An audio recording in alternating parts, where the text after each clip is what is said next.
Taking a look at some of our national and international headlines for this Thursday, August 17th, 2017. President Trump has praised the wise decision from Kim Jong-un on Twitter. This is talking about his decision not to fire missiles in the direction of Guam. Some would say that, well, actually, people are saying on both sides that these are two equally mad men who are trying to poke each other into starting a war. Meanwhile, both the United States and Japan are risking the wrath of North Korea as the militaries are continuing joint live-fire drills. This is actually one of the first time in years that Japan and the United States are cooperating in live-fire drills.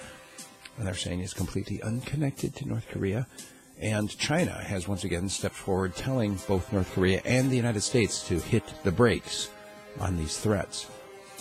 As you may have heard, a number of Confederate monuments have been defaced and destroyed, and now 4 more have been removed in Baltimore under the cover of darkness. The Baltimore city officials ordered it started on Tuesday night, and by Wednesday morning, 4 Confederate monuments were gone, honoring their promise to take down these divisive statues after the violent clashes in Charlottesville. Speaking of Charlottesville, Republicans have denounced bigotry after Trump's latest Charlottesville remarks. As you may have heard, at a press conference, Trump basically walked back his condemnation of the white supremacists and went back to saying that it's all sides that are responsible for it. And now the Republicans are saying, look, there's absolutely no excuse for Nazis.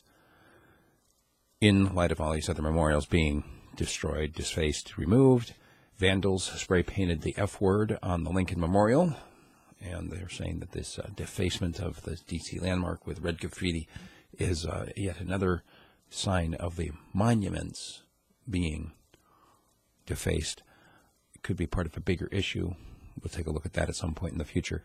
A very desperate Kim Jong-un, back to North Korea, has been executing his conscription forces who are engaging in what most people would consider the religious freedom.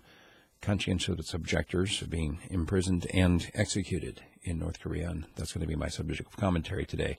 Meanwhile, the United States is also slamming some of its own allies for violating religious freedom. Syria has caught the United States red-handed, as well as Britain, actually, both countries supplying chemical weapons to militants. It mostly has to do with hand grenades and grenade launchers that are filled with CS and other types of gas.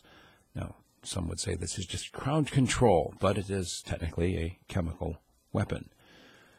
Another scuffle between India and China, this one happening in the Ladakh area. It's basically a couple of lakes where some Chinese soldiers came across and the Indians repelled them.